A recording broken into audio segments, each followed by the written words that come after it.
পড়ছিলাম মেজর শিকদার, কলমে ঈশিতা ঈশা, পর্ব সংখ্যা ১৩। ওপাশে আবার নীরবতা নেমে আসে। তৃণা অনুভব করতে পারে রৌনক কিছু একটা ভাবছে। কয়েক সেকেন্ড পর সে ধীরে বলে, তখন মনে হয়েছিল তোমাকে বিয়ে করাটা সঠিক সিদ্ধান্ত হবে। তৃণা ভ্রু কুঁচকে যায়। আপনি ঘুরিয়ে পেঁচিয়ে একই জবাব দিচ্ছেন। রৌনক একটু থামে। কেন? আমার কথা বিশ্বাস হচ্ছে না তোমার? আমি এমনটা বলিনি। একটা মানুষ সম্পর্কে কোনো কিছু না জেনে তাকে বিয়ে করতে রাজি হলেন, বিষয়টা কি করে স্বাভাবিক নেব? তাছাড়া আপনি কখনো এই বিষয়ে আমার সাথে কথা অবধি বলেননি। রৌনক শান্ত গলায় বলে, আমায় একটু সময় দাও তৃণলতা। এক সময় সব ঠিক হয়ে যাবে। একটা অনেস্ট উত্তর দিন তো। কি আমাদের মধ্যে আসলে সম্পর্কটা কি? বিবাহিত হলেও আমাদের মধ্যে আদৌ স্বামী স্ত্রীর স্বাভাবিক সম্পর্ক রয়েছে? রৌনক ধীরে বলে, এই প্রশ্নটা হঠাৎ কেন? হঠাৎ না, অনেক দিন ধরেই মনে ছিল। রৌনক কিছুক্ষণ চুপ করে থাকে, তারপর শান্ত গলায় প্রশ্ন করে, তুমি কি মনে করো? তৃণা তৎক্ষণাৎ জবাব দেয় না। কিছুক্ষণ পর আস্তে বলে, আমার মনে হয় আমরা শুধু একটা পরিস্থিতির কারণে বিয়ে করেছি। রৌনক ধীরে বলে, পরিস্থিতি অনেক সময় মানুষের জীবনের সবচেয়ে বড় সিদ্ধান্তগুলো তৈরি করে। তৃণা মৃদু গলায় বলে, কিন্তু পরিস্থিতি কি সম্পর্ক তৈরি করে? রৌনক এবার একটু দীর্ঘশ্বাস ফেলে। সব সময় না। তৃণা চুপ করে যায়।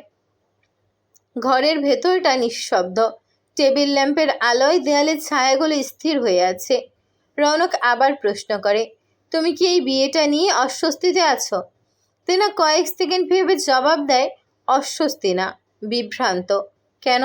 তৃণা ধীরে জবাব দেয়, কারণ আমরা একে অপরকে ঠিকমতো চিনি না, অথচ আমরা একটা সম্পর্কে বাঁধা।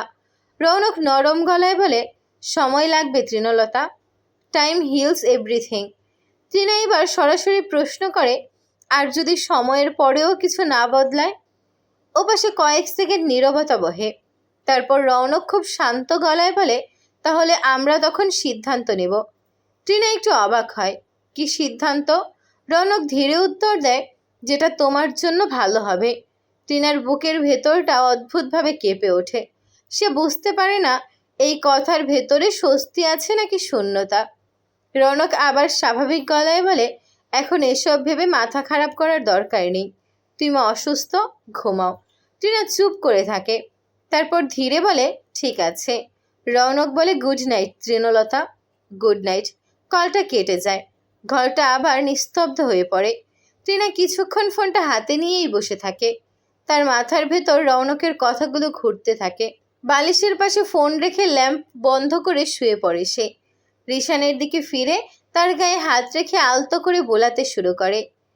চেয়ারে হেলান দিয়ে সিলিংয়ের দিকে শূন্য দৃষ্টিতে তাকিয়ে আছে রৌনক। প্রতিবার তৃণা তাকে প্রশ্ন করে, আর সে কোনোরকম পাশ কাটিয়ে প্রশ্নগুলো এড়িয়ে যায়। এভাবে আর কতদিন সে তৃণার কাছ থেকে সবটা লুকাবে? হুট করে রৌনকের মনে হয়, নিজ স্বার্থে সে মেয়েটার জীবন নষ্ট করছে না তো? প্রশ্নটা মাথায় আসতেই রৌনকের বুকের ভেতরটা অস্বস্তিতে কেঁপে ওঠে। সে ধীরে চোখ বন্ধ করে। অন্ধকার ঘরটার ভেতর শুধু টেবিলের ওপর রাখা ছোট ল্যাম্পের আলো জ্বলছে। আলোটা সরাসরি তার মুখে পড়ছে না, তবু বোঝা যায় তার চোয়াল শক্ত হয়ে আছে। তার চোখের সামনে ভেসে ওঠে তৃণার মুখ। মেয়েটা আজ যে প্রশ্ন করল সেটার উত্তর সে জানে, কিন্তু সেই উত্তর বলার সময় এখনও আসেনি। সকালটা অদ্ভুত নীরবতায় শুরু হয়। ডাইনিং টেবিলে খাবার সাজানো, গরম গরম পরোটা, ডিম, চা, সব কিছু রোজকার মতোই। কিন্তু তৃণার কাছে আজ সব কিছু কেমন যেন ফ্যাকাশে লাগছে। চুপচাপ বসে আছে সে, প্লেটে খাবার নিয়ে নাড়াচাড়া করছে, কিন্তু খাচ্ছে না ঠিকমতো। তার চোখ অন্যমনস্ক। মাথার ভেতর ঘুরছে রাতের সেই কথাগুলো। রৌনকের সাথে এই সম্পর্কটায় ধীরে ধীরে জটিল থেকে জটিল হয়ে উঠছে। তৃণার বুকের ভেতরটা কেমন যেন ভারী হয়ে ওঠে। সে তো এই বিয়েটা চায়নি এমন না, বরং রৌনকের সাথে বিয়ের কথা শুনে সে কতটা খুশি হয়েছিল সেটা সে নিজেও ঠিক বোঝাতে পারবে না। রৌনক নামটা শুনলেই একসময় তার ভেতরে অদ্ভুত এক ভালো লাগা কাজ করত। মন শান্ত, গম্ভীর, দায়িত্বশীল একজন মানুষ অজান্তেই কবে যেন তাকে ভালোবেসে ফেলেছিল সে। আর সেই মানুষটার সাথেই হঠাৎ করে বিয়ে। সব কিছু যেন স্বপ্নের মতোই লেগেছিল তখন, কিন্তু এখন বাস্তবটা একদম আলাদা। বিয়ের পর থেকেই তাদের মাঝে একটা অদৃশ্য দূরত্ব। কথা হয়, খোঁজ নেয়, যত্ন করে, কিন্তু কোথাও যেন কিছু নেই। কোনো অনুভূতির প্রকাশ নেই, কোনো টান নেই। এই সম্পর্কটা ঠিক কি? টিনার নিজের কাছেই উত্তর নেই। তার বুকের ভেতরটা ধীরে ধীরে শূন্য লাগে। একটা প্রশ্ন হঠাৎ করে মাথায় আসে, রৌনক কি এখনো তার প্রথম স্ত্রীকে ভুলতে পারেনি? প্রশ্নটা আসতেই তৃণার আঙুলগুলো অজান্তেই শক্ত হয়ে আসে। চোখের ভিতর অদ্ভুত একটা কষ্ট জমে ওঠে। ঠিক তখনই মাহির উদ্বিগ্ন স্বরে প্রশ্ন করে, তুই খাচ্ছিস না কেন? মাহির কণ্ঠে তৃণার ধ্যান ভাঙে। সে তাকায়। মাহি তার দিকে ভ্রু কুঁচকে তাকিয়ে আছে। কিছু হইছে? তৃণা তড়িঘড়ি মাথা নাড়ে। না, কিছু না। মাহি সন্দেহ ভরা চোখে কিছুক্ষণ তাকিয়ে থাকে। তোর মুখটা কেমন দেখাচ্ছে? শরীর খারাপ লাগছে? না, ঠিক আছি। টিনা এবার জোর করে একটু খাবার মুখে তোলে। পাশে বসে রিশান চামচ দিয়ে ডিম ভেঙে খেলতে খেলতে বলে, টিনো, তুমি আবার অসুস্থ হলে কিন্তু আমি ড্যাডিকে বলে দেব। টিনার মুখে হালকা হাসি ফুসড়ে ওঠে। আচ্ছা বলো। ঠিক তখনই দোতলা থেকে নামেন মিসেস জান্নাত। হালকা বেগুনি রঙের শাড়ি পরে আছেন, হাতে ব্যাগ, চুলগুলো সুন্দর করে খোপা করা, ঠোঁটে ম্যাচিং লিপস্টিক। তাকে দেখেই বোঝা যায় বেশ শৌখিন মানুষ তিনি। সবসময় ফিটফাট থাকতে পছন্দ করেন। তোমরা ব্রেকফাস্ট করছো? মাহি মাথা তুলে উত্তর দেয়, হ্যাঁ মম। কোথাও যাচ্ছ? মিসেস জান্নাত চেয়ারের পাশে দাঁড়িয়ে বলেন, তোমার মেজো খালামণির বাসায় যাব। দুদিন সেখানে থাকবো, কিছু কাজ আছে। তারপর চোখ যায় তৃণার দিকে। তোমার জ্বর এখন কেমন? তৃণা মাথা নাড়িয়ে বলে, এখন নেই, সেরে গেছে। মিসেস জান্নাত কাছে এসে একটু তাকিয়ে দেখেন তাকে। মুখটা কেমন শুকনো লাগছে। ঠিকমতো ওষুধ খাবা। কোনো সমস্যা হলে আমাকে কল দিবা। তৃণা মৃদু স্বরে বলে, জি। মাহি পাশ থেকে বলে, কোনো টেনশন করো না, আমি আছি।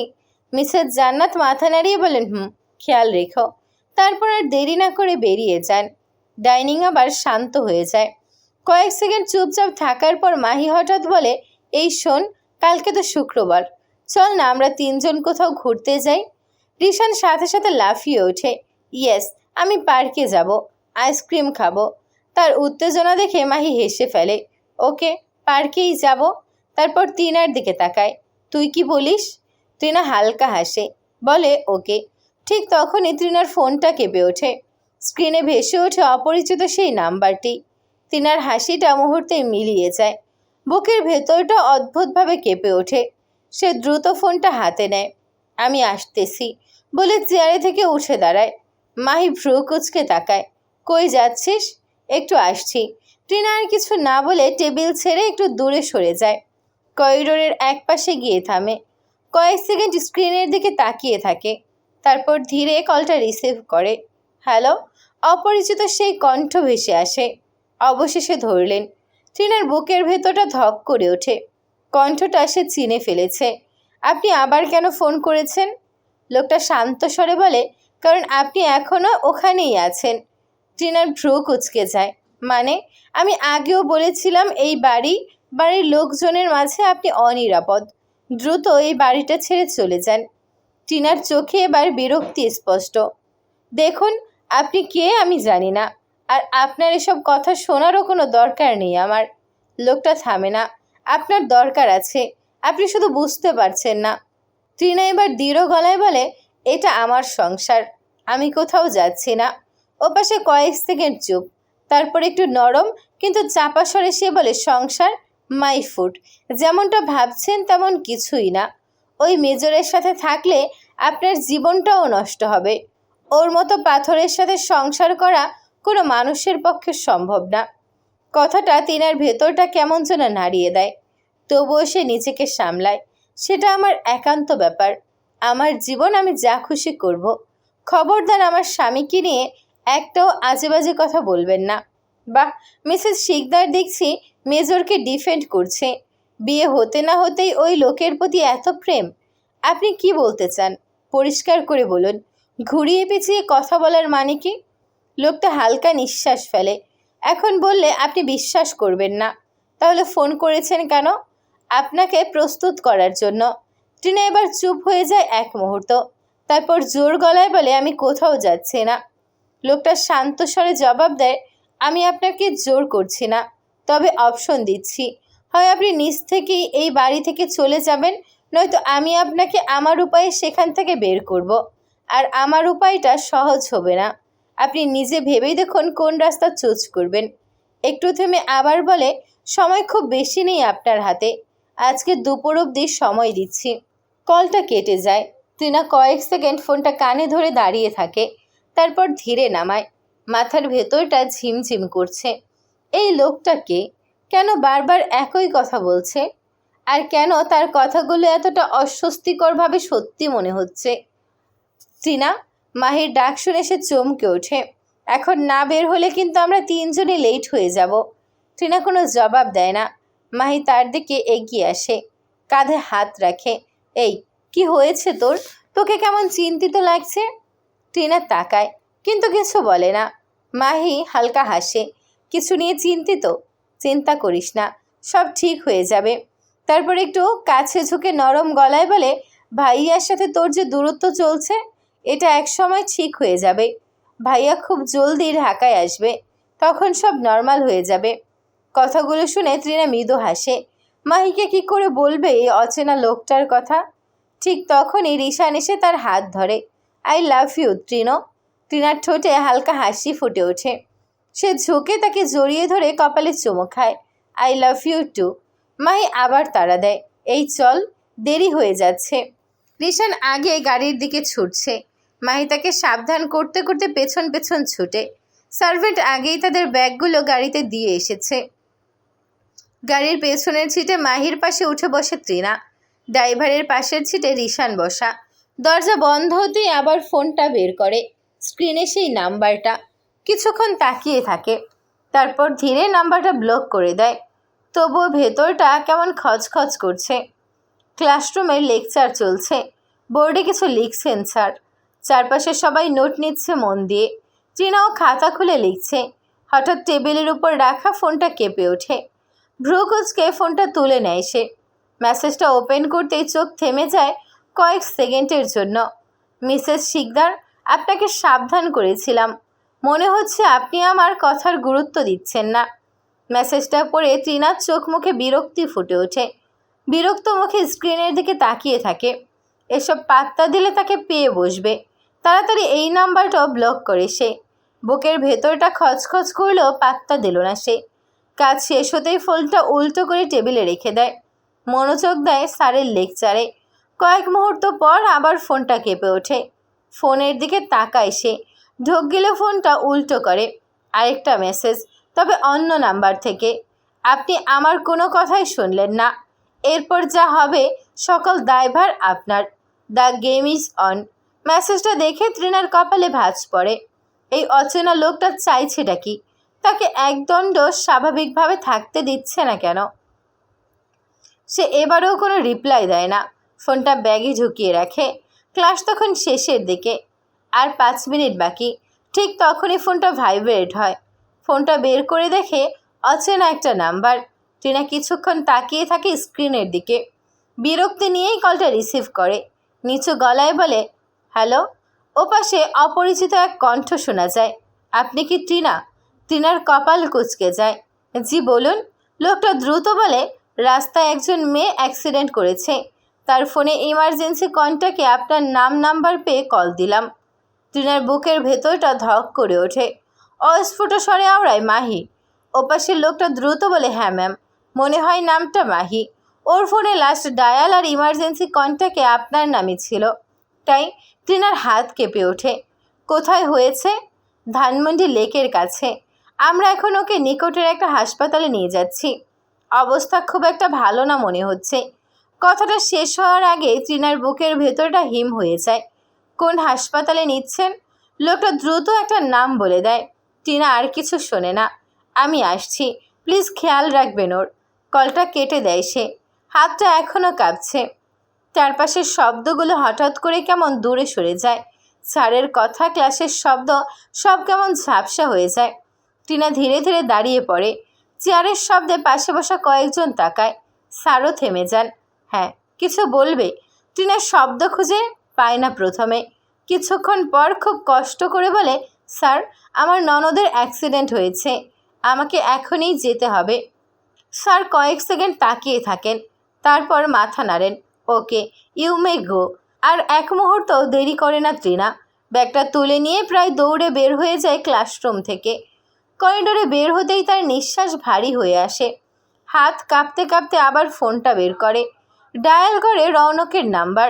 কয়েক সেকেন্ড রিং হয়, তারপর ওপাশ থেকে গম্ভীর গলা পায়, হ্যাঁ তৃণলতা, আমি মিটিংয়ে ঢুকবো, তোমাকে পরে কল। টিনা কাপা গলায় বলে ওঠে, মাহির অ্যাক্সিডেন্ট হয়েছে। ওপাশে এক মুহূর্তের জন্য নিস্তব্ধতা, তারপর রৌনকের কণ্ঠ বদলে যায়। কোথায়? টিনা দ্রুত লোকেশনটা বলে দেয়। তুমি গাড়ি নিয়ে এখনই সেখানে যাও, আমি রাহিকে কল দিচ্ছি। কলটা কেটে যায়। টিনা সিঁড়ি দিয়ে নেমে আসে প্রায় দৌড়ে। মাথার ভেতর শুধু একটাই প্রশ্ন ঘুরছে, কেন? হঠাৎ করেই তার মনে পড়ে যায় সেই message, the game is on. টিনার পা থমকে যায় এক সেকেন্ডের জন্য। তার বুকের ভেতরটা কেঁপে ওঠে। মাথার ভেতর একটা ভয়ঙ্কর চিন্তা ধাক্কা দেয়, এটা কি সত্যি অ্যাক্সিডেন্ট নাকি অন্য কিছু? টিনা আর ভাবতে পারে না, দ্রুত বাইরে বের হয়ে যায়। ড্রাইভার গাড়ির সামনেই দাঁড়িয়ে ধূমপান করছিল। টিনাকে ছুটে আসতে দেখে ভড়কে যায়, তাড়াতাড়ি সিগারেট ফেলে পায়ের নিচে পিষে দেয়। টিনা হাঁপাতে হাঁপাতে বলে, তাড়াতাড়ি ধানমন্ডি পপুলার হসপিটালে চলুন। ড্রাইভার মাথা নাড়িয়ে সিটে বসে। টিনাও কোনো মতে দরজা খুলে পেছনের সিটে উঠে বসে। গাড়িতে ওঠার সময় তাড়াহুড়োতে টিনার হাতের স্বর্ণের ব্রেসলেটটা খুলে পিছঢালা রাস্তায় পড়ে যায়। সে সেটা খেয়াল করে না। ড্রাইভারকে তাড়া দিতেই গাড়ি স্টার্ট হয়। কয়েক সেকেন্ডের মাথায় গাড়ি মেডিকেলের গেট ত্যাগ করে। গাড়িটা যেতেই কয়েক সেকেন্ডের জন্য রাস্তা আবার ফাঁকা হয়ে যায়। মাটিতে পড়ে থাকা ছোট্ট স্বর্ণের ব্রেসলেটটা রোদের আলোয় হালকা ঝিলমিল করে ওঠে। ঠিক তখনই একটা ছায়া এসে থামে সেখানে। কালো হুডি, মুখে মাস্ক পরা একজন লোক নিচু হয়ে ব্রেসলেটটা তুলে নেয়। আঙুলের ফাঁকে নিয়ে কয়েক সেকেন্ড সেটা ঘুরিয়ে দেখে। তার ঠোঁটের কোণে ধীরে ধীরে একটা অদ্ভুত হাসি ফুটে ওঠে। সব কিছু ঠিক যেভাবে হওয়ার কথা ছিল সেভাবেই হচ্ছে।